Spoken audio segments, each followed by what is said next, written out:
What's happening, guys? This is Billy from Movie Cricket. It is the 23rd of July. That's actually tomorrow, 23rd of July. But I'm doing this a day in the future. 22nd. Yeah, it's the 22nd, but I'm doing it on the 23rd. It's like time travel. Right, I'm joined again by Rhys again this week. Say hello, Rhys. Hey, guys. I was on my lonesome last week, so it's good to have company once again.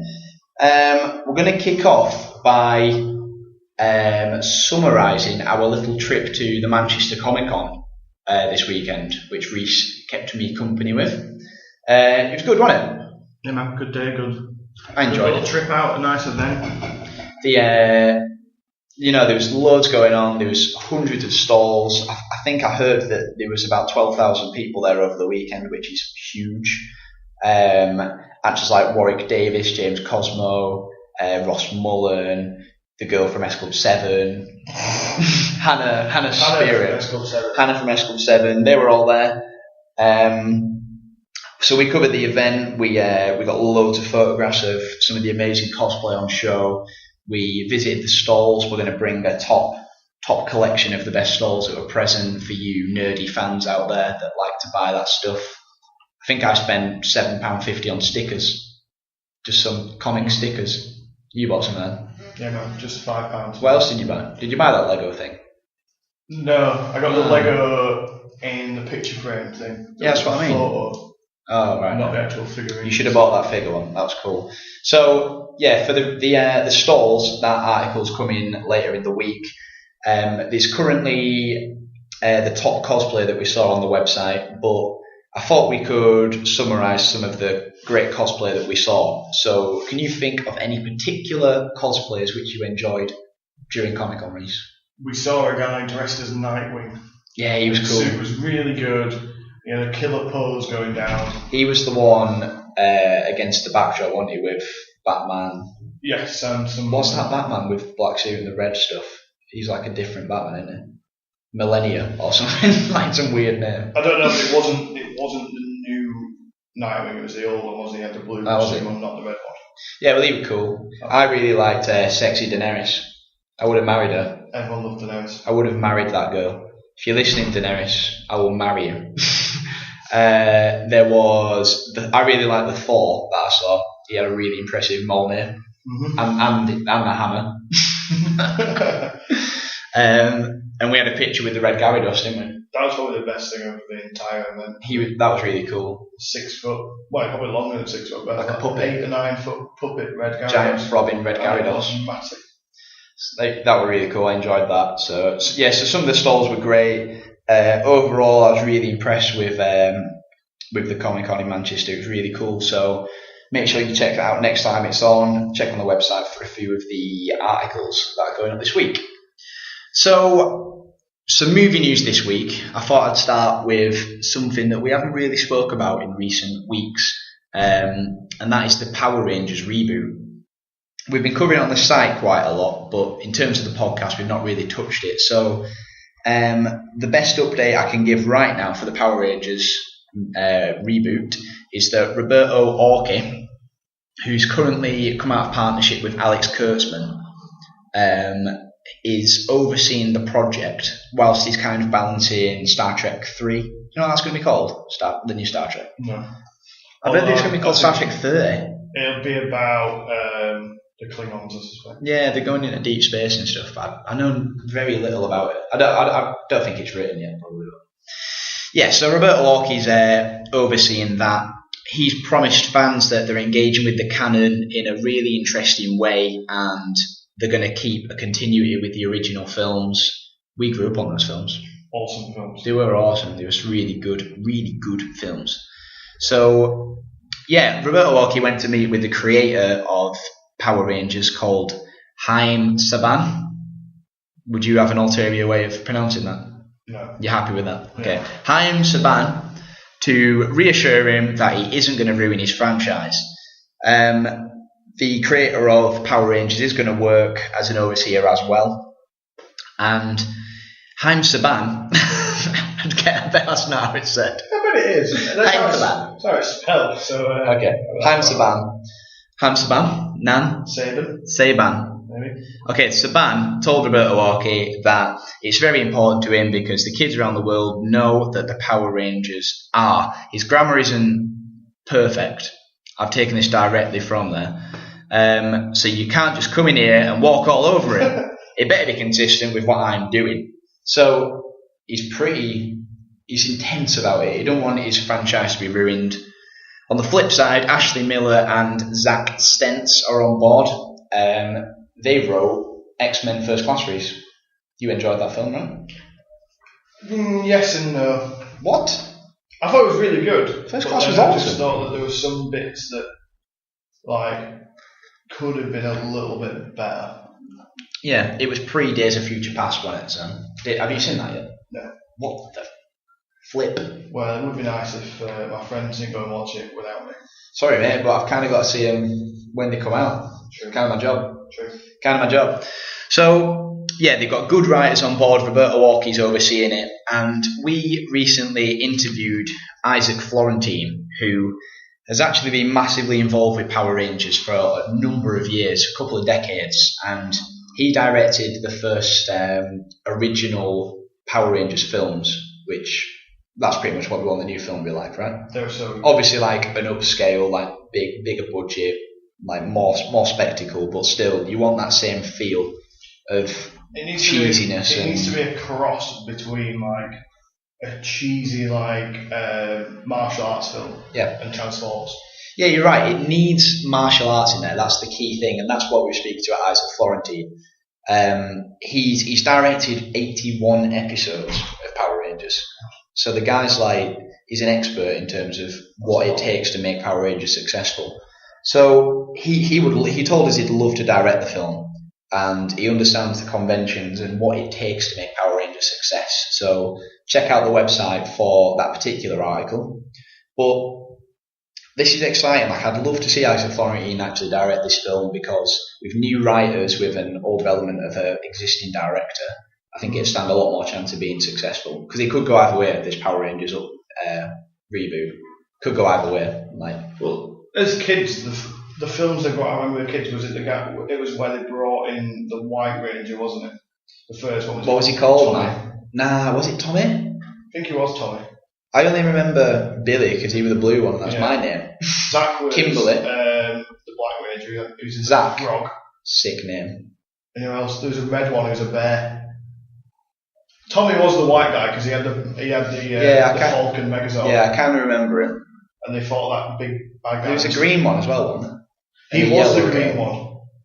Oh, and then he got good. The green one a bad guy. Then he got a bit good to himself. He got white. And became white. All right, cool. And they fought that Mr. Ooze guy. Tell me the truth. Did you have a crush on Kimberly? Probably. I had a crush on Kimberly. Right, that's enough Power Rangers. I'm pretty kind of excited for this, but we don't know enough about it, and it's not even written. So that's just your update. Let's move on to something that is really exciting. J.J. Abrams has recently revealed an X-Wing. An X-Wing. What a lovely familiar face. He was doing a video update for Force for Change, which is a Disney and UNICEF initiative to raise money. J.J. Abrams is fronting that. So during the video update, he was talking nonchalantly in front of a brand new look X-Wing, which has the same kind of used universe feel about it. It's battered, it's bruised, it's burnt all over. It's blue in colour instead of orange. Is it usually orange or red? Traditional, it's red or orange. It's so it's a new colour from J.J. Abrams. He's putting his own little stamp on the. Well, what I'm saying is an X-Wing. Are you saying it's an X-Wing? You were throwing a few things. Obviously, I presume the picture will be on the video when you're watching this. Yeah. So I mean, I personally think it's similar, but it doesn't look as chunky, and an X-Wing tends to have two engines on each side, two little cylindrical ones, whereas this one looks to me like it's just got one big one on the side. Of course, it could have potentially two outputs at the back. That could split, and obviously with two guns on the end, you can't actually see if the wing will split. But if it does, then obviously it's going to look somewhat similar to what the originals did. The other thing to think about is the pilot that's actually in it is wearing the traditional gear. Yeah, he's got that orange jumpsuit on and it looks like he's got a white helmet on. Yeah. So it's like traditional rebel uniform. I'm expecting that to be an X-Wing, personally. This is a little shout out to our mate Alex, who conveniently commented on one of my Facebook updates saying I was wrong and saying that it's actually a Z95 headhunter. Are you familiar with a Z95 headhunter? No, we're not. So get out of here, Alex. Alex doesn't know outrageous amounts about Star Wars, as in the universe, as in like after the films. He knows a hell of a lot, so I wouldn't put it past him if that was. Yeah, you could be right. If you are right, Alex, I'll spin on a dime. But right now, I'm saying it's an X-Wing. So it looks amazing. Check that out in the video, or if you're listening on the podcast, check it out on the website. So now I'm going to quiz Rhys. If I had a little jingle prepared, it'd be ringing in the background now. It's quiz Rhys time. Recently today, Forbes have announced their highest grossing actors of the previous calendar year. I know what they are because I've written the article. Rhys doesn't know who they are. So I have a piece of paper in front of me. And yeah, I'm going to make you guess them, Rhys. So let's start with number 1. The highest earning actor in Hollywood for the previous 12 months. Who is it? From today backwards, or is it 2013? Today backwards. Right. Downey Jr. number 1. You know what? You've nailed it. Robert Downey Jr. is the highest earning actor in Hollywood right now for the 2nd year in a row. Money grabber. He's a money grabber. He loves it. But I love him because I look like him. Loves his Benjamins. So, Robert Downey Jr. in the previous calendar year earned $75 million. Oh my God. $75 million. That is £43 million for our UK listeners. That is a lot. Did Iron Man 3 actually come out in that period of time? Yeah. Iron Man 3 I think it's the 3rd or 4th highest grossing film of all time. It made $1.2 billion. Mental. So he's done well off that film. You'd expect him to potentially earn more from the takings of that film. Not sure what his contract arrangements are, whether he's on percentage or salary, but still, Robert Downey Jr., highest earning actor in the last 12 months for the 2nd year in a row. Who is second, Rhys Gibson? I don't think he'll be second, but I think he'll be in the 5. Okay, go on. Try and give me the next 4 then. Hugh Jackman. Hugh Jackman. It's not there. Is he not there? He's not in there. Oh man, I thought with X-Men and Prisoners he might be up there. Yeah, you're right. He's a good guess. He's a definite good guess. Go on, you have 4 guesses and I'll let you know if you get any. Will Ferrell, Anchorman, got to be up there. Not in there. Not in the top 5? Not even in the top 5. Oh my God. Top 5. Oh, Fassbender. Michael Fassbender. Not there, Rhys. He's not there? He's not there. Oh my God. You got to think about... it's hard You've got X-Men and Shirley was in something else. Yeah. You're on the right tracks. Think about maybe a couple of films that came out December, January time that were huge and made a lot of money. I forgot his name. Bilbo Baggins. Martin Freeman. No. What? No. Hobbit must have been huge. I'm sure it was, but he wouldn't have been paid loads when there's such a big cast and ensemble. Oh, he's nowhere near. He's nowhere near. Keep going. Chris Hemsworth.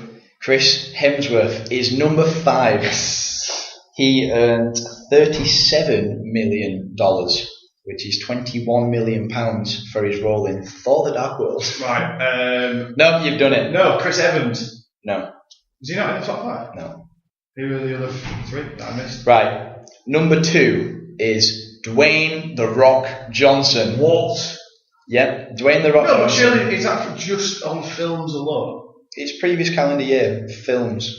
What was he as in? an actor? What was he in? Pain and Gain. Oh, you know where he's got his big bucks from? Fast and Furious. Fast and Furious. The guy's he was the highest grossing actor of 2013 with films that made the most money.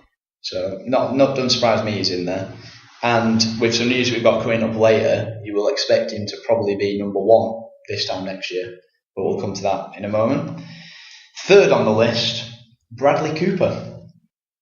with American Hustle. Oh, that rubbish film. Probably mostly with American Hustle, but he earned $45 million, which is 27 million quid. See, that shows how bad American Hustle was, that I totally forgot about the cast of that film. Well, you'll feel even worse when I tell you the fourth. Okay, it's fourth. Nope. Leonardo DiCaprio. No, I was thinking Leo, but then I didn't think that Wolf of Wall Street would have beaten 39 million. The rest of the films. 39 million he's earned. So to summarise, Robert Downey Jr. at number 1 with 75 million, The Rock with 52, so a big difference between them. Bradley Cooper 45, Leonardo DiCaprio 39, and 4. I'm going to make this 4. Sorry, Chris Hemsworth with 37 million. Does kind of show that this whole thing about the money with Downey Jr. continuing as Iron Man has some substance to it then. Well, Iron Man's he's the most popular Marvel character in terms of grossing money. Interesting that in the top 5 highest grossing actors, there is 2 Marvel actors, 2 Marvel heroes. That's mental. I thought Chris Evans would have made that list, to be honest. Probably not just off one film. Yeah. I'm trying to think if Chris Hemsworth's been anything else. I'm sure he has. Hemsworth is an original. He was in JJ's first. I mean the last year or so. Right. Moving on, we were talking about Dwayne "The Rock" Johnson. He is my hero. I love you, Rock. Rocky. Massive news with Dwayne "The Rock" Johnson recently. Dwayne Johnson is going to play Shazam, who is formerly known as Captain Marvel, in a DC film within the next couple of years. Now, talk has been speculating about The Rock being in a DC film for quite some time. We ourselves have been part of the speculation. We kind of thought he'd play Martian Manhunter, or maybe even Hawkman. I didn't expect him to play Shazam, but he's going to play Shazam. He had certain characteristics and qualities that he wanted DC to fill for him if he was to be in one of their films, and that was this character had to be unique. It had to have never been played by anyone in a superhero movie before, and he wanted his powers to be completely badass. So a lot of people thought that he's played Jon Stewart, Green Lantern. A lot of people, and it made a lot of sense to me, but obviously with Ryan Reynolds already playing Green Lantern in a movie, that's obviously played against it, so that's not going to happen. But he is going to play Shazam. So I'm actually expecting this to be announced at Comic-Con over the weekend. It's San Diego. Wouldn't surprise me. He's a big enough person to be a big headline at Comic-Con. You know what? The Rock's the biggest guy in the movie industry right now for me. Like, the amount of money he makes from films, he's a guaranteed draw. He's only on the rise in popularity, so he's doing amazing. The Rock teased the role himself in an interview. I believe it was with IGN. No, it wasn't. It was with Total Film.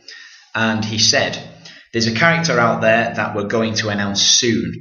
He has the power of Superman, and it's not the Green Lantern, by the way. Believe me, Jon Stewart, he is a character I wanted to play, but there was already a version of Green Lantern, and so now we've gone a slightly different direction, but this character has the power of Superman. He can throw down." So if you smell what The Rock's cooking, you can allude to what character this is going to be. So The Rock elaborated with a huge grin on his face. "Just say the word, that's all I'm going to say." Now, I was telling you what this role was obviously in the back before we started this podcast. This is obviously alluding to Shazam. He's a little boy. I'm not completely clued up on his character. I'm not going to pretend to be. But he's a little boy that has some form of power where he can stick his fist in the air and shout Shazam! And he becomes a hulking, amazing Captain Marvel, Shazam, whatever he's going to be called. He's basically got all the powers of Superman, so he can throw down. That's what The Rock's saying. He's powerful enough to go toe-to-toe with Superman. And that's what he wanted. He wanted to be a really powerful character. It's never been played before, and it's completely unique with the child-adult hybrid thing going on. It'd be interesting to see how they did it, as if would they have like a CGI'd younger him I reckon Will as Smith. a child. Like someone like that. Or would... Is that, no, Jaden Smith. Would they bring in a kid? who then turns into the Rock when I think they will. He's a super when he uses his power. I'm saying it now, Jaden Smith. I don't think he's good. I think he's poor, but I think he's got a draw in terms of a kid. His name brings money though, doesn't it? So and that's obviously what DC are going for right now. So I would expect Jaden. He's Jaden, isn't it? The guy from Karate Kid and stuff. I'm sure, yeah, it's Jaden Wilson Smith. Yeah. Wilson Smith. Wilson Smith. Will Smith's son. I reckon he'll play the younger. Is he called Billy something? Or Bill or Ben or? It said something. I think it's called Bill. Yeah. So I reckon he'll play the kid with the Rock being this badass superhero. So that's awesome. I am stoked to see the Rock become a superhero. I think that's amazing. So in other related superhero news this week, Guardians of the Galaxy has had its first press screening over in the US. The film comes out over here in the UK on the 31st of August. A week tomorrow for you guys listening in. Yeah. Updated. It's a week on the 23rd of July. Thursday the 31st it is. So that's amazing. Wednesday. Wednesday the Thursday. Oh yeah. No, sorry, yeah. Okay, cool. Because it's not on Orange Wednesdays. Yeah, it should be. Why did they screw us over with that? So, well, it's for an opening weekend, obviously. So, yeah, early reviews have come out and they are overwhelmingly positive. Like, normally you'd get a press screening and, I don't know, maybe to be biased, maybe 60%, 70% would be screaming positives for the film. But Guardians of the Galaxy is pretty much unanimously adored already. So, a few little reviews that I've just brought together for the podcast. These were all tweeted following the press event, and people were saying things like, Guardians of the Galaxy opens up the Marvel Universe in a great way. Movie is awesome and extremely funny. Congrats to James Gunn, you did it. Also, in love with Guardians of the Galaxy, we'll be talking about it a lot. So wonderfully entertaining and just beautiful. All awards to the VFX team. And brilliantly conceived and executed. # Guardians of the Galaxy. So they're just a sample. Like I could literally read these for hours. There's so many positive reviews. It's out in just over a week. I cannot wait to see this film. I honestly cannot wait. Like I'm expecting such big things from it. They're currently on the press tour, so expect a lot more news in the next week or so. I think all the trailers and posters will be out by now, but there'll be plenty of news. Kevin Feige he's the Marvel chief, Kevin Feige. He recently teased that Guardians of the Galaxy 2 would see an Avengers kind of team up in the future. And also James Gunn has come out and said he's desperate to direct a sequel. So if these reviews are anything to go by, Guardians of the Galaxy is going to meet its target figures, the money that it's got to make for it to have a sequel made, and it'll all happen. I reckon maybe 2017 in the Marvel release dates. I think it was May, July and November. So it'll probably be one of those, probably the earlier ones. So yeah, amazing news for Guardians of the Galaxy. I can't wait to see that. I will just miss doing the podcast next week for Guardians. I might do a separate update on Guardians on the Friday. Do like an opening night special. If we go watch it on the Thursday night. Yeah, I might just do a single solely about Guardians of the Galaxy update. That could be cool. So yeah, stay tuned for that next week. And to conclude this week's podcast, leading up to Comic-Con, Legendary and Expendables 3 have released a brand new sequence of character posters for Expendables 3. They're in a pop art style, they're really colourful, and they are really jeffing cool. They're amazing. Have you seen them? I'll give you a little teaser on that. The teaser one I have is obviously big Expendables character Arnie. Big Arnie. And they're just something a bit different, are they? They're a bit fun. And it's like, you always kind of get that with the Expendables, it never takes itself too seriously. It's all about having, like, as much as it is about making a good film and stuff, it is about having a laugh. Yeah, it's a throwback. It's just celebrating like a load of old guys who are friends getting together, blowing the shit out of stuff, and just having fun. It'll be amazing. Have you seen the trailers and stuff? Not seen any trailers, but from the second one, when we went to watch it in the cinema, was really good. Really enjoyed it. Yep. So hopefully, if it carries on in the same vein, it'll be really good. You know what? I am massively excited for Expendables 3. I think the scale and the scope of the film looks so much more focused than usual. The plot isn't kind of just all over the place. It looks genuinely well shot, well produced. The characters in the plot look like they're building to something in the future rather than just a blockbuster. Yeah. So like Mel Gibson, slight spoiler alert if you don't want to know any plot lines at all, but Mel Gibson is the villain, and he at some point takes the younger new members of the Expendables hostage. That's going to be people like Kellen Lutz, Ronda Rousey, Victor Ortiz. They're going to be taken hostage, and it's going to be up to the older guys to go and save them. I think that's a sick plot. I think that's awesome.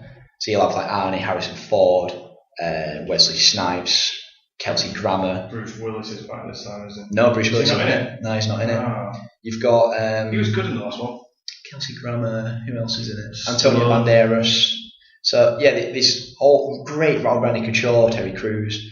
So that's going to be awesome. They're going to go and probably have a big spectacle bow out. They'll maybe have one more sort of older generation Expendables with the fourth one, which apparently will have Pierce Brosnan starring as the villain. Oh, which will be awesome. Pierce! So yes! That'll be cool. So, and then eventually they're going to move on to like the Expendables with like the women coming in and doing their shit. Could be alright. I need to see more material of it. I don't really know what to expect for it. I wouldn't know any characters. It'd be difficult. Well, Ronda Rousey will probably be in it. I just hope they don't do like the Cameron Diaz stuff, and because that'll ruin it. But like Charlie's Angels. Yeah, they need to avoid that. But because there's some really like Gina Carano. I thought she should have played Wonder Woman, but she didn't. So she should definitely be in Expendables. She'd be relatively cheap to get over as well, so she'd be awesome.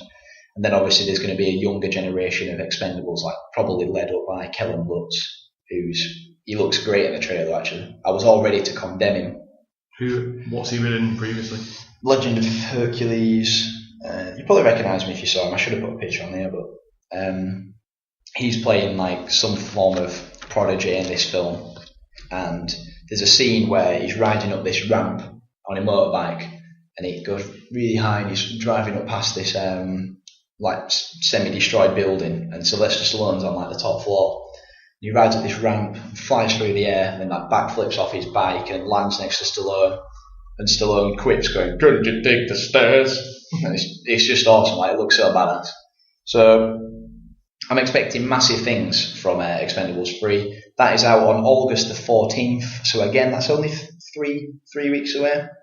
Yeah, so there's some amazing films coming out, like Mutant Turtles, Teenage Mutant Ninja Turtles is out soon. I think that's maybe the 8th or something like that. And then Sin City 2 is out in a few weeks. I can't wait for that. So there's some awesome films coming out in the next few weeks. I'm very excited to bring you as much content as I can on those. That just about does it for me, Rhys. Have you got anything else you want to add? No, spot on. Just hope everyone looks forward to Guardians of the Galaxy. 1 week tomorrow, or today, in your future. Depending on which day you are listening to. Yeah, so have a great week, guys. We'll see you next week. Keep in touch with us on the site. Tweet us at The Movie Cricket. Get us on Facebook. And let us know what you think of the podcast. And we'll speak to you next week. Cool. See you later, guys. See you guys.